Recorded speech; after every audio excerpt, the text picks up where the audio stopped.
Hi, I'm Daniel Vera, Tools to My Friends. Thanks for tuning in to the accessible edition of When Saturday and Sunday Came to Earth, Episode 3, Part 1. This version includes narration for listeners who are blind, visually impaired, or just enjoy a good story with their eyes closed. You'll hear from two voices helping tell the tale, Cassidy and Mark. I'll let them take it from here.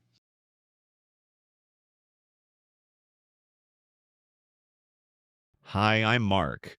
This is When Saturday and Sunday Came to Earth, Episode 3, Part 1, titled Rabbits and Tortillas, written by Daniel Vera or Tools, depending on how well you know him. Don't worry, there are androids, tortillas, and even a cow. We'll get to all of that. Just a quick word while we roll through this credits. This project is copyright Daniel Vera. All rights reserved. It's made using AI tools, original story material, and a lot of creative welding. Stick around. The story's about to start.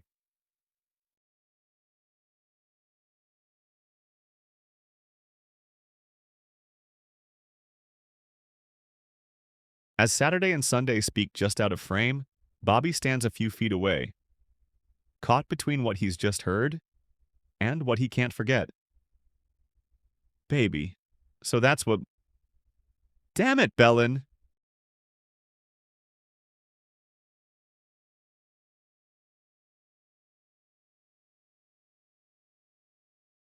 Bobby's grip tightens around the shotgun. He still isn't sure if these androids are here to help or just make things worse. Why are you two harassing us? What do you want with Belen? Sunday steps forward, calm and composed. We're here to help. And besides, we're certified. 5% human. It wasn't helping. Later that day, after Bobby agreed to meet them at the machine shop, Saturday and Sunday stepped a few yards away, giving him space. Saturday turned slightly towards Sunday and said, I think the mother's name is Dammit Bellin. Sunday smiled softly. I think it's just Bellin. As Bobby's shoulders ease and the tension fades, Saturday holds out a small photo. My real name is Scout RM2202, he says, handing Bobby a picture labeled Saturday. Bobby chuckles and nods. I've got one too. Mine says Monday. Bobby ties off the game sack and brushes dirt from his hands. Bellin's expecting me for supper, he says, adjusting the strap on his shotgun. Is Harold that half-man guy I've heard about? I think I saw him once about a year ago. The students know about him. He almost got cut in half in some kind of accident a long time ago. And they patched him up. I thought he'd be dead by now. He's got to be 100 years old. Bobby is cleaning the rabbit for the pit while Bellin tends the fire nearby. She comments, Nice rabbit, Bobby. Ah, heck, we only have 9 shells left. Bobby crouches by the oversized fire pit, adding a handful of charcoal to the flames. Bellin stands nearby, watching him, her arms relaxed but her voice decisive. Oh, we can walk it. It's only like 20 miles to West Laco to get more shells. Maybe we won't have to walk it. As Harold steps out of the workshop, the transporter hovers nearby. A glowing beam of light shoots from the ship, pinpointing directly to Harold's ears. Dr. Eisenhower speaks to Harold. Hi, Mr. Shaw, you're looking fine. I'm Dr. Eisenhower. I assisted during your operation all those many decades ago. Harold nervously replies, Haven't heard that name in a long time. Who is that? Hey, Harold, that's Dr. Eisenhower. From Mars, he's communicating through the ship's directional speaker system. It knows exactly where to aim the sound. Saturday steps down from the transporter carrying a box of screws for Harold. Inside the shop, Harold watches him approach and realizes something.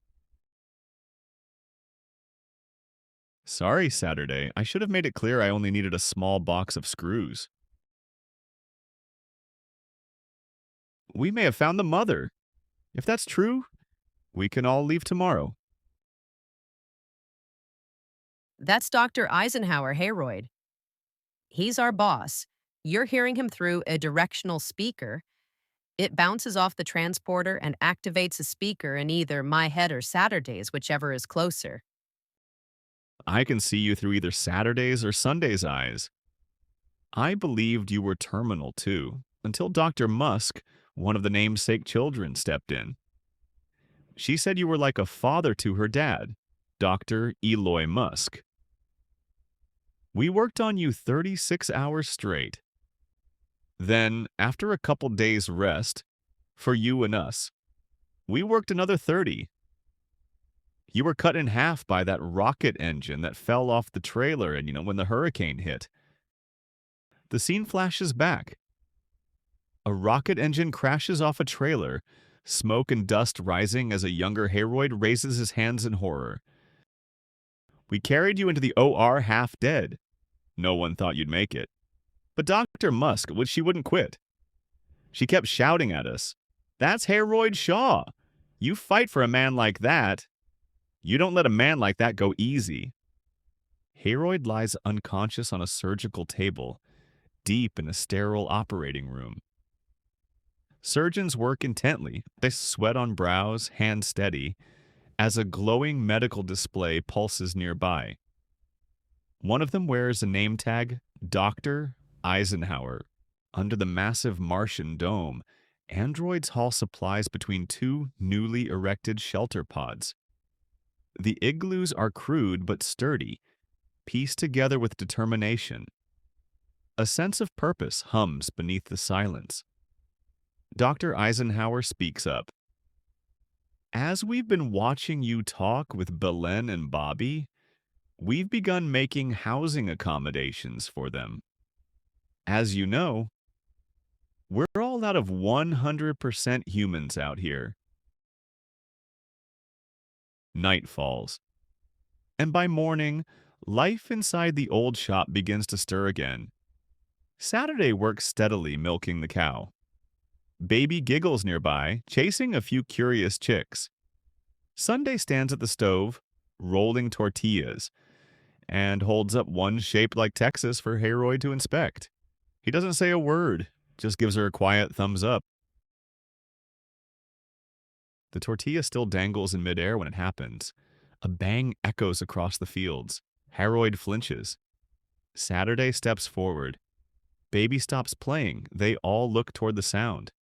Harold is the first to speak. That was close.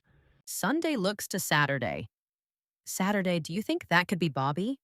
Couldn't you hear what he said? No, only scouts have that kind of hearing. Hey, did your hearing get upgraded? What did he say?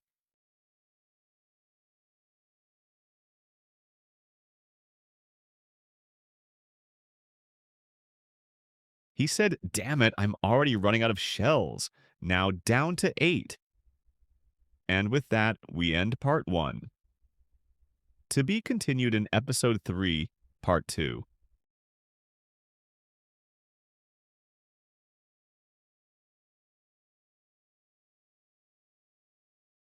Hi again, folks. Tools the Machinist here. Thanks for tagging along with Cassidy and Mark and me for this narrated edition of When Saturday and Sunday Came to Earth, Episode 3, Part 1. If you enjoyed this story, I'd sure appreciate your thoughts. Leave a comment, give a thumbs up, or just come back for Part 2. We're already working on it.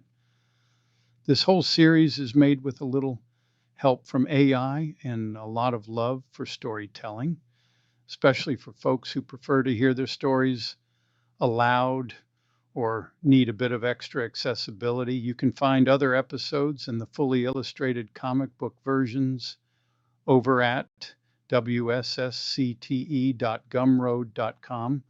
Until next time, keep your boots dusty and your mind open. This is Tools signing off.